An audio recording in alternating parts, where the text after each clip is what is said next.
Welcome to the Keen on Yoga podcast. This is our second chat with Richard Freeman and Mary Taylor. In this second chat with Richard and Mary, we talk about the Bhagavad Gita and its teachings on yoga in the light of their recent book, When Love Comes to Light, bringing wisdom from the Bhagavad Gita to modern life. A fantastic book if you haven't read it. 4. As much as the Bhagavad Gita along with the Yoga Sutras are the two major books studied by yoga students around the world today, it's still not much discussed how we might practically and realistically connect the teaching found here to both our asana practices and our lives. So this is what Richard and Mary have really tried to do in their recent book, and we discuss in this conversation such themes as what does embodiment mean in the Bhagavad Gita, and how does it relate to our asana practice and emotions? Do we need to have a game plan in our overall approach to our yoga and our lives, perhaps? Indeed, how does the performance of yoga asana relate and guide our approach to everyday life, maybe? Or does it? The role of discipline, stroke tapas, and how the middle way might look. The meaning of sacrifice and devotion, and the ideas of duty or performing one's dharma. A very confusing notion in the current day when our dharmas aren't so clear as maybe they once were. As always, I hope you've enjoyed the conversation when you listen to it. And if it's touched you in any way, don't forget to leave a comment and let us know your thoughts. And equally, we're always appreciative of any donations if you have the capacity and the will. Thanks as always for listening. And I really hope you enjoy this show as much as I did with Richard and Mary again. So, welcome Richard and Mary to the Keen on Yoga podcast.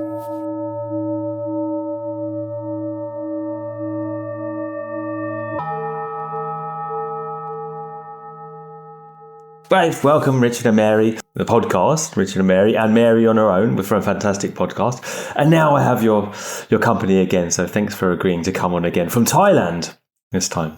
Yes. Thank you. I can hear the cicadas or whatever. Is it cicadas singing, the chirping? Is that what they call them there? There are so many. So many little There's so many different kinds of insects, but there have been swarms, literally millions of cicadas. Yeah. Right. And they're less now. They were deafening. Oh, yes. I had that in Turkey as well, where they're just so loud that you can't even hear yourself speak at It hurt. Yeah, and they kind of rise up in a wave and then they drop down, right? Kind of get like crazy and then they just stop and then they start again. Yeah. Really strange, isn't it? Anyway. We'll try to when they don't sing, then you speak and then let them sing and then we'll listen to the singing maybe. So we were going to talk today about the Bhagavad Gita. There's a lot to talk about. We can see how much we can fit in 45 minutes. If you haven't read Richard and Mary's book on the Gita, please do. It's a really interesting take on the Gita. And a lot of it is, I remember particularly thinking this idea of visceral embodiment. And you talk a lot about the battlefield and the sounds on the battlefield and the blowing of the horn. And, it's an incredibly poetic text. And and I think people don't often give it credit for the way it grabs you from the start. Arjuna's there on the battlefield, and Richard, we were speaking before about how this is more appropriate than ever in the current situation we're facing with Ukraine, and it's really well explained. Arjuna's there saying, his bow is falling from his hands. He's trembling, and his hair is standing on end, right? And it's a really well, described, explanation of the feeling in the body, and I think that. What we're trying to do in yoga is it's not rational. It's always been since Vivekananda, the idea of an experiential state that we're trying to embody or engender. So I was going to try and get you to maybe say something on embodiment in the Bhagavad Gita today. I'll throw it over to you for a second. Well, as you brought up, one of the things that happens is, when the story begins, they're in their heads, they're in their roles as who they have been trained to be for their whole lives. And then when they blow the conch shells and when they ride into the field and hear the conch shells being blown, that vibratory quality that any of us have, if you hum, if you chant, if you happen to be fortunate enough to blow a conch shell, it makes it so you cannot think in the typical way where you might not really show up for what's actually happening. And so it's from the very start, that's when Arjuna starts to ask questions because it makes him pause. Right, because they blew their divine conch shells. The enemy had already blown theirs. And just like armies everywhere, they'll do songs and music before they slaughter someone. Because it's almost a kind of sick religious practice that, or they'll beat the drums and, march with their boots. And so it's just a kind of Tamasic religious practice that allows people to do that. But they blew the divine conch, and Arjuna was just like, oh my God, because he was just vibrant. And then he did that. He said, wow. And he almost, he was awestruck. And he asked his friend, let's pull me up on the middle path between the two armies, which is a key thing, because it has a Buddhist hint right there. Oh, the middle path. Oh, the yoga, the sushumna. And there he saw, and literally it says he saw but one family, because he saw on both sides all these different people that he had all these different relationships with. He had teachers on both sides, old friends on both sides, some really bad people, particularly on the other side. There were some psychopaths, some oligarchs who were out of control. And then he said, well, this is crazy. If it's all truly one family, even if one side wins, there'll be so many people killed. How are you going to enjoy what's the point? We're not trying to get a kingdom. Is this the point? Yeah. I mean, is that the point? The confusion that he feels is that a fertile ground for practice? Because people often say these days, oh, we need a game plan. You need to know what you're doing in yoga, your aim. You need to know the aim. But my it's like, well, begs the question, though, doesn't it, really? It's like, well, if I knew the aim, I probably wouldn't be practicing in the first place, right? We wouldn't even call it yoga. Isn't the fertile ground that state of the end of chapter 1 where Arjuna sits down, kind of throws his hands up, puts his bow down, and I don't know, I don't know what to think or what to do. I had the idea that I was a warrior and I had an obvious career path and, everything made sense and I could enjoy all my pleasures and then suddenly it's like, he's in this place where he just doesn't know anymore. Which is the key thing that we face anytime any of us are in these conflicts. And, this idea of seeing it as one big family, when you reflect back on your own conflicts in life, or for instance, the Ukrainian conflict right now, is, or conflicts between Ashtanga yoga and some other form of yoga. It's really one big family, and the sort of chittavrittis, the mind states, get so twisted and distorted, thinking this is better than this, or I must know this, and I have to do this and have my game plan, that's when the distortions start to happen. And when you can, sort of almost like you've tightly wound some sort of string or something, and then it pops. At that moment, there's this ability to have insight that, wow, we are all in this together, which is one of the primary messages of the Gita, but also in our own daily lives, when we can just have someone we're conflicted with or a group of people we disagree with, and then realize, there is so much more to it than whatever it is we feel conflict about, because we are driven often to have these visceral feelings of conflict, the being pumped up with adrenaline, because we care. But then we forget that it's that we care. We become attached to our ideas, and then the embodiment piece disappears, and that's spoken about consistently in the Gita. Does practice get in the way of that? I mean, obviously, you're most well known for Ashtanga yoga, and Richard and Mary both have done many series of these, and does the practice, and our audience is, let's be honest, probably a lot of Ashtanga yoga practitioners, and, does this linear semblance of progression get in the way of something deeper sometimes that we're trying to find. You get more identified. I'm a practitioner now that can do this, and there's more identification and more separation with the other, rather than less so. Yeah, there's identification. Yeah. There's identification that the body, that's me. And so and in that case, you really, if you think deeply about, what Arjuna was seeing, you don't really know what to do because it's so deep and complex. The history. If you just start looking at the history of different countries or or human beings or any species or the universe, it's just like, wow, it's stunning. And you have this moment of like, wow, I don't know. And that's really, and so Arjuna says, I don't know what to do. Just tell me what to do. And the interesting thing is Krishna does not tell him what to do. Initially, he said, if you don't do your initial duty, this is important, then you're not showing up for others, and everybody's going to laugh at you, basically. And Arjuna really wasn't interested in that because that didn't really solve his problem, which was he saw suffering and he saw this endless kind of misery.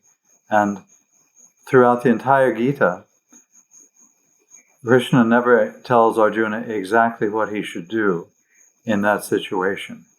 But he says, and basically he was telling him, find out what you should, you'll have to act. And then when you act, if you act without attachment or thinking that you are the body, then you won't be relying on something outside you to make you happy. And then you'll actually learn from, even if you make some, like in science, where you make bad hypotheses, or in medicine, historically, out of all sincerity, a surgeon or a doctor will try something, and they don't know what to do. And if they're not trying to prove something about how great they are, and then they'll look and see, that wasn't good, but without shame, they'll adjust it. They'll adjust. So acting will actually give you information, and the information, never sure, but if you can give up this sense of thinking that I am the body, which is what the initial teaching was, which comes off as a little bit obnoxious in the second chapter. Like Krishna says, Arjuna is like basically crying, and for him, who has the, because he has the best posture and he's strong and he's super intelligent, and he's basically broken down. And Krishna laughs, he says with a smile, but you're crying for that which you shouldn't cry for. A pandit, a wise, would never do that. Why are you being so dumb? And then he says, there was never a time when any of the people here did not exist, nor will there ever be a time when they don't exist. Yeah. It's a beautiful passage, actually. Yeah. Does that? How does the practice that try to kind of bring it back to a subject which people know and practically respond to is that what practice that we're doing in yoga, as I see it, it is generally, or over the eons, been framed as either an ascetic practice of renunciation, or there's karma yoga, which is maybe a third practice which we see in the Gita a great deal, or there's this battle between renunciation and karma going on, or there's I don't know, Richard's slightly interested in this, there's a tantric ideas of yoga, right? That there's some kind of transmutation going on in the alchemical body, right? How do you think that the Gita relates to yoga, and how do we use one of these streams to disidentify from our body? Because I think what we see in my own experience is that Ashtanga yoga, without any game plan at all, although I said at the start, a fertile ground is not knowing, without any idea of what you're doing, one can start to become a little bit hubristic and rather proud about one's ability, and how one feels rather good and healthy, and at least in my experience. Yeah, you're absolutely right. One is tempted to take testosterone or something, or some other that would disqualify them in the Olympics. But I think it happened. I think honestly, I think it's happened. Yeah. Well, and I think we may have even talked about this at other times, but part of whether it's in the Gita or whether it is with the Ashtanga practice, there are these, various levels that we work on or that we exist on, that we show up for. And in the Ashtanga system, that one of the levels one shows up for is the physical practice, and it has structure. And the structure is, somewhat predetermined in a sense, even though an intelligent practice, one goes to that practice and then modifies it as need be. But it's not like you are having to think about what to do with your physical form when you are doing your practice. And so that level of thinking that might be distracted by, well, what am I going to do next? Am I going to do a back bend or a forward bend? You know that. And so you can go into a deeper meditative state, which really is what you're saying in a sense with these different forms of yoga. You have the ability to drop into something that resonates within your own experience in that given moment that might be a feeling of bhakti. It might be a feeling of intelligence. It might be, the embodied experience of doing some karma, of taking some action. And so, but the mind, it's almost like the mind is being tended to because it's moving with the breath and in a form that it doesn't have to think about. So with the yoga, you get that a little bit, and then you can go any one of those doors, any one of those forms of yoga, they take you to the same place ultimately. Ultimately, the Gita would say there are the same, but that sometimes we all have within us, the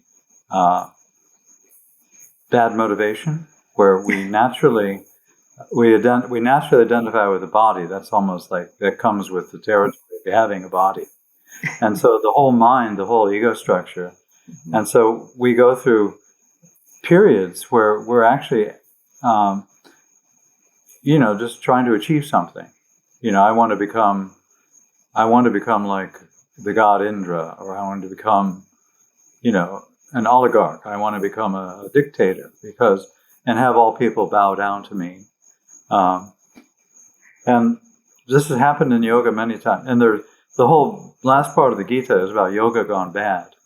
And we often think, I know someone who did that. And then, but if you then apply the beginning of the Gita, where he's teaching about Sankhya and then yoga as being deep, if you really look at them, they're the same thing, that we all go through phases where, we have this, our ego makes us want to achieve something. And so what's the best method for me to achieve, just like a healthy shoulder joint or something, and then, but the idea is then you see, if you're really practicing, you see your mind being egotistical. And so you're seeing part, so the mind is also a subtle body, and you're seeing that, and that's part of the practice.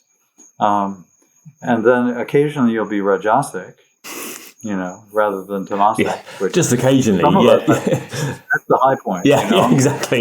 That's the good part. That's the good part. Yeah, you're getting all excited about, the fame and fortune and, maybe getting your own planet, from your yoga. And a lot of these things are promised in some schools of yoga. You get your own planet, have your own solar system. And that's natural and then finally, when if you see that, that's not actually me, that's just part of the subtle body, then you go, and then you can almost laugh at yourself or then you see, oh, that actually is cutting out all of the things that really matter to me, because I've actually learned that seeing the beloved in all beings is what yoga actually is. And so that's defined earlier. And so on the 6th chapter on actual normal yoga practice, Krishna keeps re-emphasizing, oh, you just go really slowly and you start, and the real yoga is when you see me in all beings and all beings me, then you're satisfied. And then you don't care about these things. And occasionally, and so it's a nice way of letting your own mind and ego nature manifest and seeing that they are ultimately, they are part of the embodiment. They are actually Krishna. So even when my demonic mind manifests, which happens a few times a day, where I'm infinitely angry. Yeah. Before your coffee. What about there's this constant interplay between renunciation and action, like Samkhya and yoga, right? And they're kind of like, well, what's better? Should I just? Krishna says, first of all, Arjuna's saying, well, I don't want any part of this. I'm going to renounce. That seems the obvious course, right? And we're with him in the first chapter. Don't, like ahimsa, don't kill anyone, just sit down, and it's kind of a surprise in the opening of the second chapter where Krishna is quite bloodthirstily says, go into the battle, kill and be famous, right? I mean, it's, so it's an active, if we contrast it, say, to the sutras, for example, which is very much a renunciate's text. The Gita is a householder's active text. I mean, should we be using our practice not just as renunciates, as a kind of quietist thing, going into our caves, or whether it be a man cave at home or an actual cave in the Himalaya, and should we be actually using our practice for action in the world, for social action in the world? Because as we all know, the cliche is you've got 5% of your life on the yoga mats, and most of your yoga must be inevitably elsewhere, Mm-hmm. Well, and it, our experience is that that's a very, very good question. And that, yes, that we do our practices in order to be more interactive and of better service in the world, in our circumstances. And if you are practicing well, whether you plan to do that or not, it happens. It's something that it's almost like this residue that happens if you practice consistently over a long period of time, the way the Yoga Sutra, recommends, that if you're practicing well, you feel better, you feel healthier, you feel happier, you see others more fully. And whether you plan on it or not, it's almost like your practice just filters out into the other aspects of your life. And then when you have the intention of doing something good in the world, then you have the momentum going to actually make a difference and actually take action that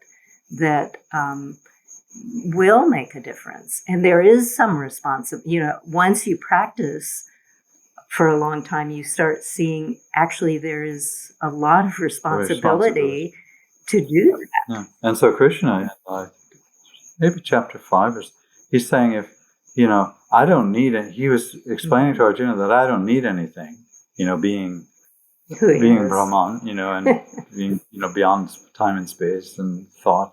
And he says, yet, if I didn't act, that would set a bad example for others. And so I keep coming back in order to help others. And so, which is really the idea of the bodhisattva in Buddhism, like I come back, just to show that, serving others is really the ultimate yoga practice. I mean, Mary, you hit upon something with the sutra quote, which is consistently with the right attitude, right? And that kind of ties in with the idea of duty in the Gita. I mean, this right attitude and the duty in the Gita, isn't that a kind of $1 million question, right? Like especially these days. I mean, I think in chapter 17 of the Gita or something, Krishna says, well, your duty's obvious, right? You're in the Kshatriya class, and the Shudras do this, and the Brahmins do that, and and the Kshatriyas do that. It's kind of clear, like your duty, the cow herding, and you list a bunch of stuff, right? Each one do, right? That's not really appropriate, obviously, these days for most of us that aren't with cows, but partly in the Mahabharata and the Gita, that's also like an obvious, in the greater story, it's almost making fun of the caste system, because there are many examples or characters in there who have to violate, what they think their social caste is in order to help others. And so the Mahabharata, I think, you always have, in the Gita also. And so, but you'll always have classes, even if you have a pure communist state, which is maybe coming, you'll still find that there are characters within it who are more elite, who organize things, or who have all the money or all the power, or who exploit others. So social caste is something that happens in any group of people. Okay. But traditionally in India is defined by varna, or color, which is referring to your skin color, basically, which is like, whoa.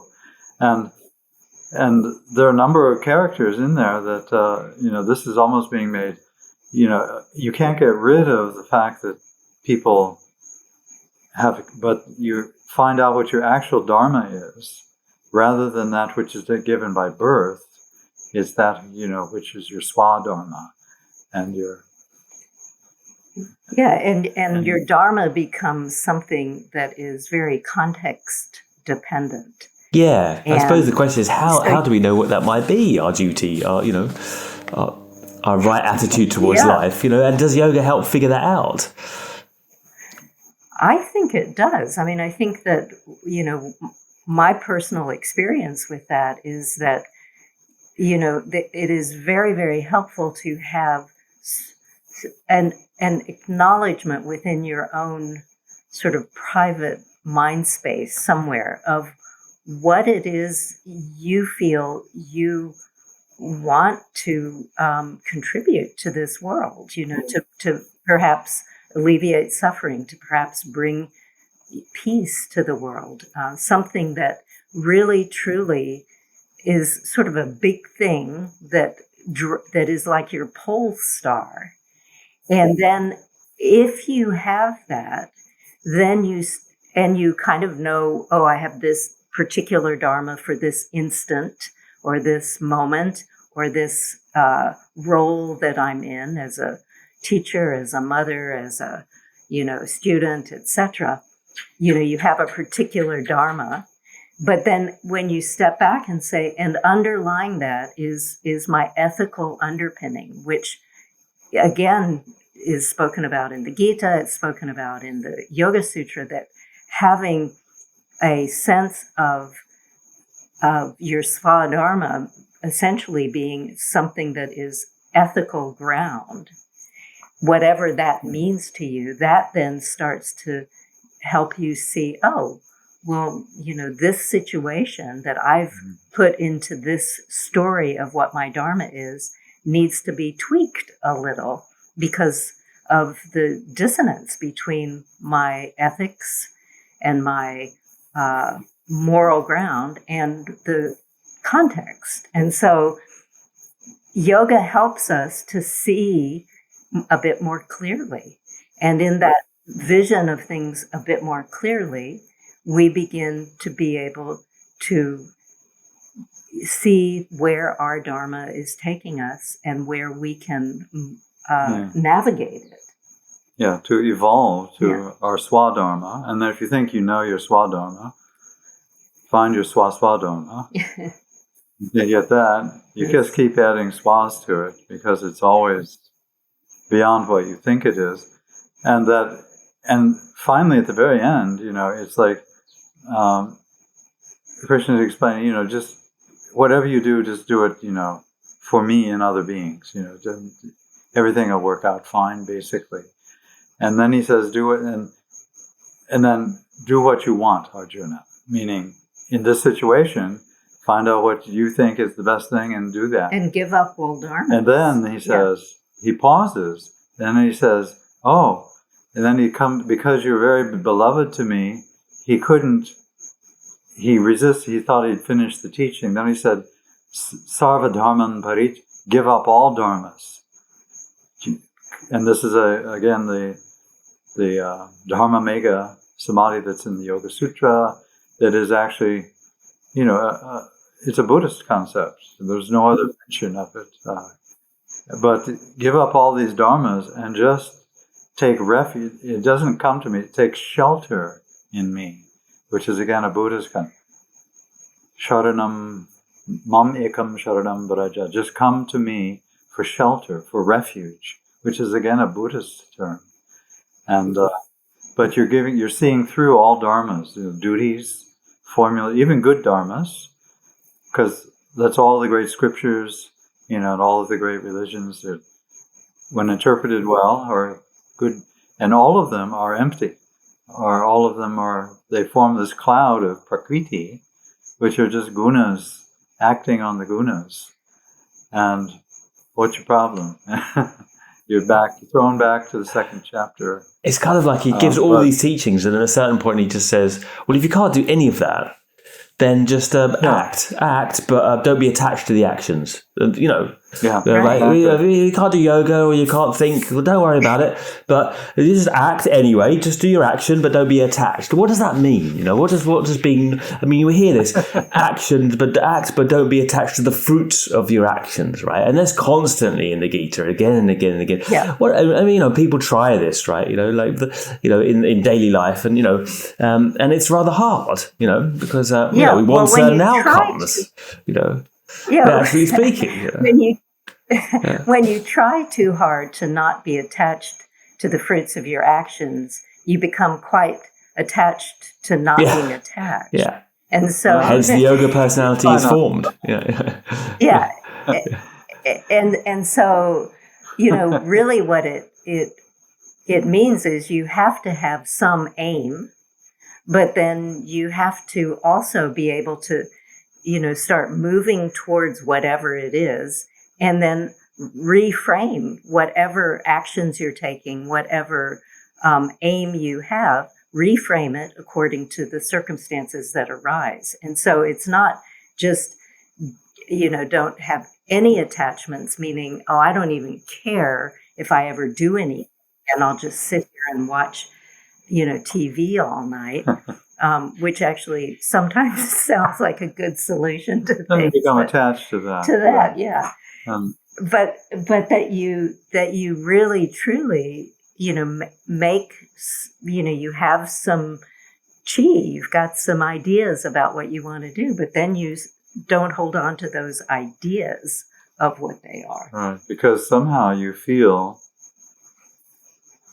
intrinsic happiness or intrinsic joy, and you're not depending on any circumstance for that, whether you're loved by others or hated by others. And this is, again, many times in the Gita, what does it matter if, and so one of the things, and interestingly, Krishna keeps redefining himself, because we start out with this, Krishna is just, he's God.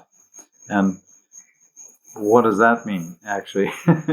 So Arjuna is going to investigate that, and it doesn't mean exactly what he thought it meant.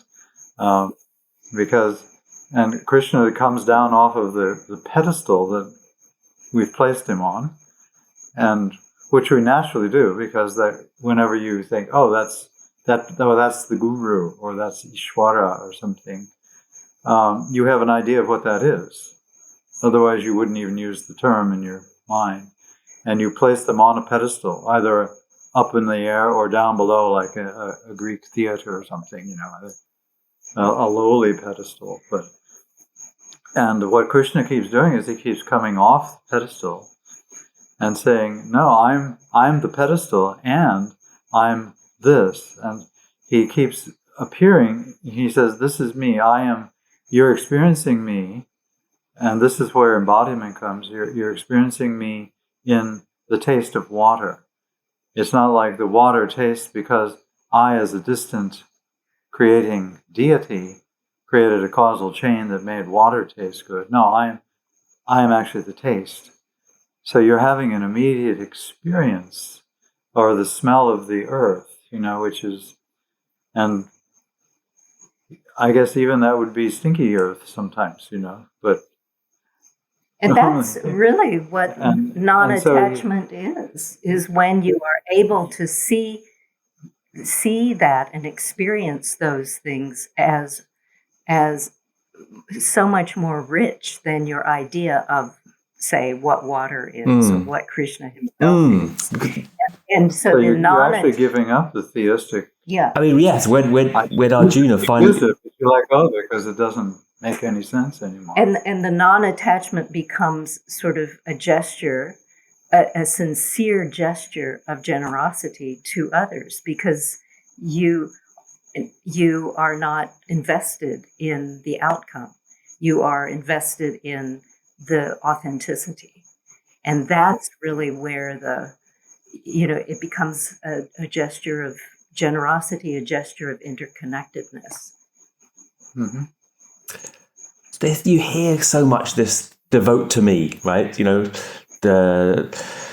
What does that mean? I mean, like devote to me, it's like a point of like, right, how does that mean? What does that mean practically speaking? It's kind of saying, well, like all you need to do is just concentrate on me, that one principle, right? And then there's, and to kind of qualify that question, then I think in chapter 6 we get a lot of talk about sacrifice, the need to sacrifice, right? So some people sacrifice their breath, some people sacrifice their food, right? There's a whole long list of, that's step 4. Yeah, 4, sorry. They sacrifice their speech, Brahman is an offering poured upon Brahman, right? So, prana into a pana. Yes, right. So what does sacrifice and devotion mean in terms of one's life and practice? It's a rather large question, really, to throw at you. Sacrifice, that's all. Yeah. It's one of those words. That means you're giving to others. And if it's the quality of the sacrifice, if you're giving with expectations of something in return, then it's not really a sacrifice. You're not sacrificing. It's not a deep sacrifice. But most practice is a sacrifice. I'm going to sacrifice, my early morning hours to do, some yoga, and if there's that expectation, then it's a low quality, but it's very common. Like most, sacrifices are done. There's so many examples later in the Gita of tamasic, or when you're simply crazy and you're making a sacrifice to, prove that the earth is flat or something, or some conspiracy theory, or you're doing it just, to get respect of others, or you're going to make, a lot of Bitcoin, a lot of money if you perform this. But it's a sacrifice is you're giving something that matters to you, like my time or my, passwords, or. And it used to be blood. They sacrificed with blood. Yeah, so I suppose it's people are very afraid of the term devotion and sacrifice these days, and it crops up a lot in the Gita, and it's just kind of, I suppose, just kind of reframe that, because it's as relevant as ever. Yeah. I think we all feel the need to devote, we all feel the need to sacrifice, but yet in the popular mindset these days, it's we've been there before, we're not going to be duped again, kind of thing. I'm my own person, I don't devote to anyone else, kind of thing.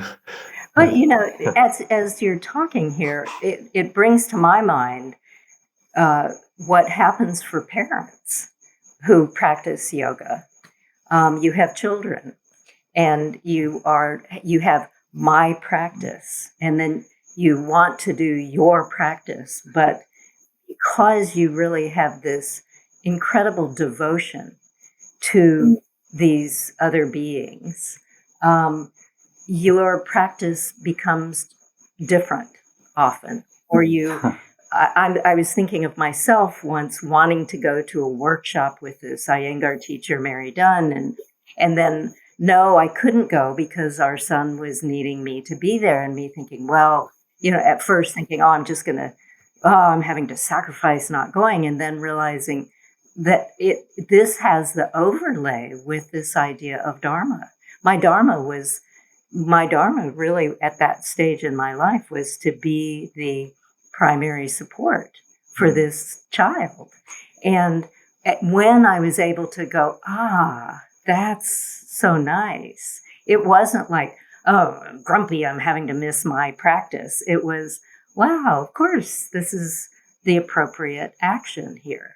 And so the sacrifice, often will get us, it'll kind of it's like getting a thorn under your fingernail or something, but then you pause and look at it and realize, whoa, this is a wake-up call to really see what is the dharma that is here.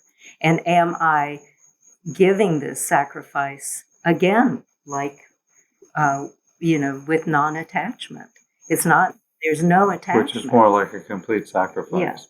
Yeah. And the Vedic metaphor is people would sacrifice, but then there would be residue, because they were really sacrificing with a motive of either getting out of here and going to Indraloka for a long time, or they wanted something, or they were sacrificing so that the rain would come or stop coming or whatever. And but then the metaphor, even in the Gita, is the sacrifice is this Brahman, which is this unexpressible, unspeakable, unthinkable reality, which is ultimately you and Krishna. And that's what sacrifice is. It's placing the whole universe on the altar of just pure awareness. And it doesn't mean you hate the universe. It's a good sacrifice, particularly if you have something nice to place, to give off. Like all of your good ideas, you sacrifice them for the sake of others, and they're upgraded by that. But a lot of us, it's my idea. I'm not going to. They think sacrifice means to destroy it, to kill it, to suffer. And sacrifice. To suffer. And also sacrifice. Yeah, sacrifice, when done in the way the Gita talks about it, is part of this idea of taking refuge, and it's something you want to do. And it's not a sufferance, right? It's not I think that's really important. Is that he says, it's a really pleasant, enjoyable don't beat yourself up because you're only beating me and the body up. I think he says at one point, right? Exactly. To paraphrase it. And it also reminds me, I'm not going to quote the chapter because I'll get it wrong and Richard will correct me again, but I think it's on 17 or 18, let's say, where he says, that pleasure which is first like poison and then transmuted into nectar, right? So it's and it's beautiful because I think these days it's like we're thrill seeking, and there's not all of us maybe, but that constant wish to have immediate gratification that's really so problematic. Right, and this idea of just pulling back and just waiting and sacrificing that immediate desire to be entertained or have something take a mindset off. As you said, Mary, gradually something else comes through when you drop into that space. I can't go to the Iyengar workshop and have my thrills there. And then, if you just pause and come back, and I think that's the beauty of yoga, is it just allows you that to be able to rest in that space and contain yourself in that space and wait. Whereas usually it's like you can't do that. You just want to go. I can't. I just gotta go there. Just gotta. Yeah. I was gonna ask you, Richard, as a particular quote that I want your help with. So he says something like, what is it? Let me find it now. I can't find it, but I'll say it anyway. Putting the vital breath in the head and the mind in the heart. That part, right? Do you know that quote that I'm talking about? Trying to find it in a. Yes, it's in chapter 8. He says, controlling all the sense gates, placing the mind in the heart and the vital breath in the head. And it's kind of interesting. It's like, well, okay, the mind in the heart, we understand that. And the vital. I thought it was the mind here and the breath here. Something is backwards there. But it seems like it's backwards. That's what I was going to ask you, unless my translation is very, very bad. But really, the mind. Yeah. But the mind actually goes. But the mind is the manifestation of just symbols and patterns that are a product of breath or prana. So you realize that sensation patterns or prana patterns are like samskaras, and any thought you have, even a good thought, has a sensation pattern through the chakra nadi system instantly. Even a wonderful thought will still have, even if I think about no thought, in a good way, which is pretty hard to do, that'll have a sensation pattern. And if you're practicing smriti or mindfulness, then you go back and you just go back to the sensation pattern, and you let the symbols or the language pattern that arose from it, the story, you let that go. And so the story function actually rests here along with other beings. In the heart. In the heart. Yeah. And the breath in the head? Yeah, that's Kundalini. You're right. That's Amrita.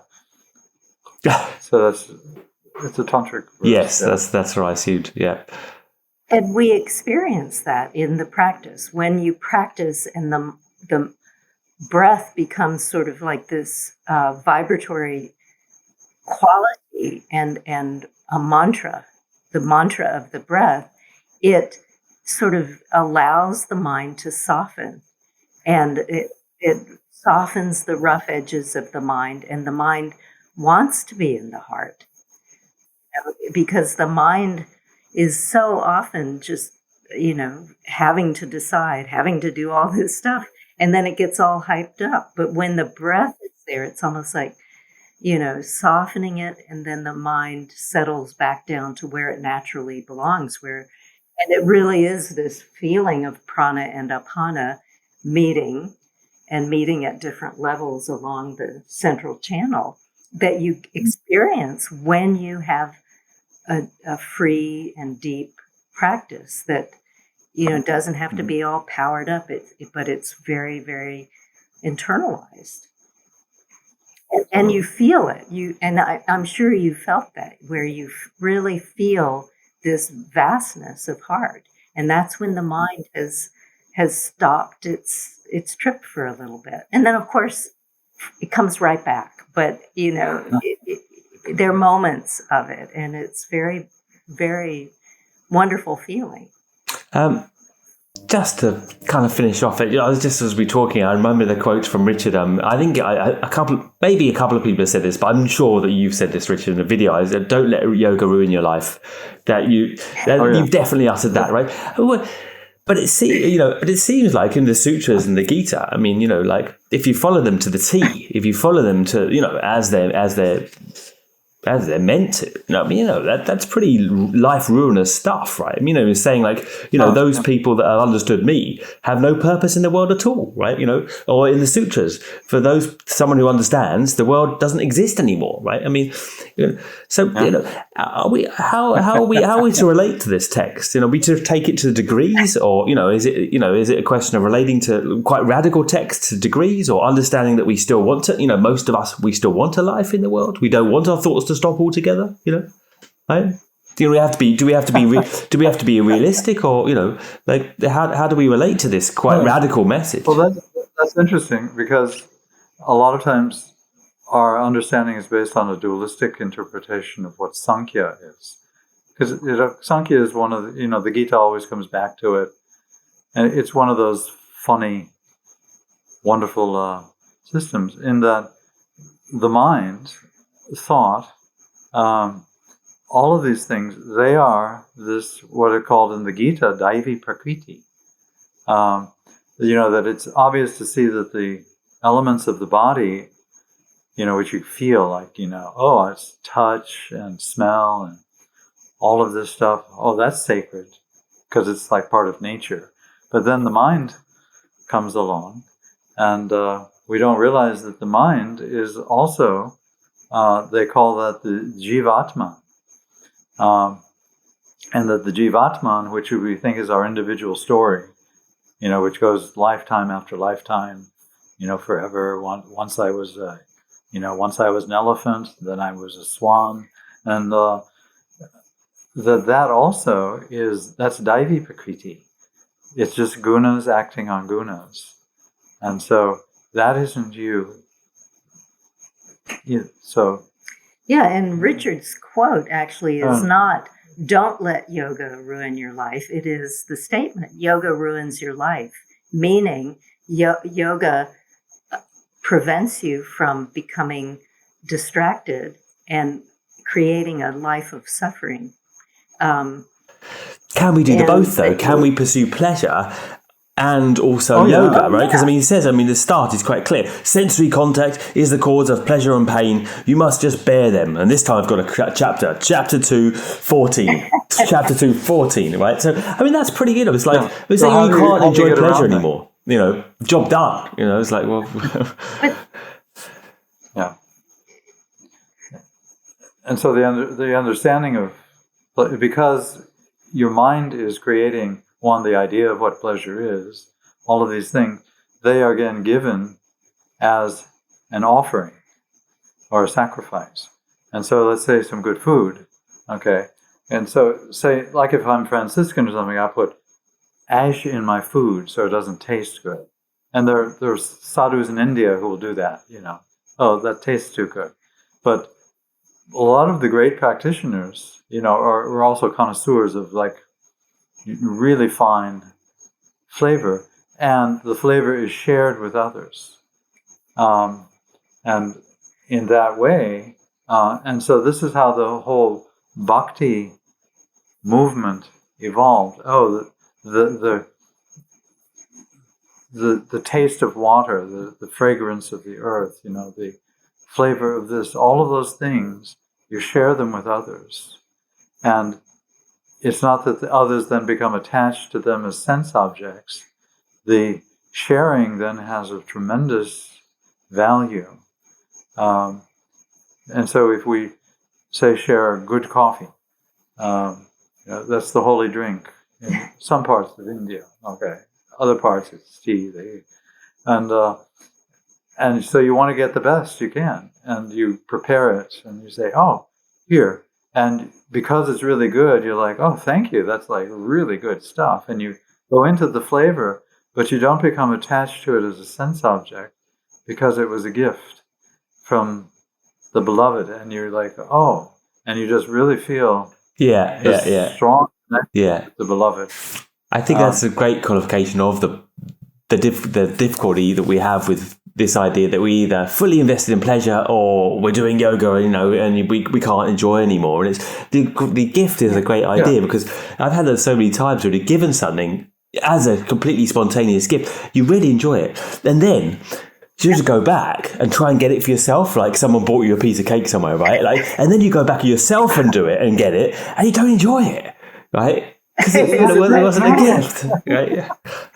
Again, because the mind misperceived it. It's attached to and created an object. Yeah, labeled it. Yeah, and reduced it to some code. Yeah. Just to finish off, for people, this is just a cursory question after our rather deep preamble on the Gita. What still motivates you both to get up and practice every day? And what qualities are you looking? If you could label the quality of your practice, what is it that you're going for now? Let's see. Well, as the body gets older, it kind of starts to break down. And yes, even at my age. Feel the truth of impermanence right there. Knocking on your doorstep, hello, the Grim Reaper has come. And so and yet if you just go back into the breath and the actual practice, there's the sense of like, there's inner pleasure, even though the body would, from a medical perspective, you should be hospitalized. You feel like, what a relief. Just to do the breath, or just to practice. And so then we think, and if you think, well, if I can get my body healthy rather than giving up on it, I should just go, into, what's it called? Retirement. Retirement home, or hospice or something. Yeah. Just to die. Rather, let me get as healthy as I can, even in this situation, so that I can serve others.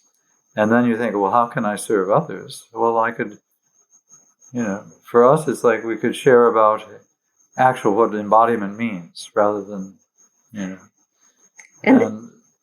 there's a joy in that. And then the subtleties of the practice still work, even though, the joints might not be working like they used to, And there is also that element that you've had, anybody who's practiced yoga, where when you practice, the cloudiness of mind, or the confusion of mind, or, problems that, have been sort of wedged in the back of your mind, all of those things start to have a little more clarity.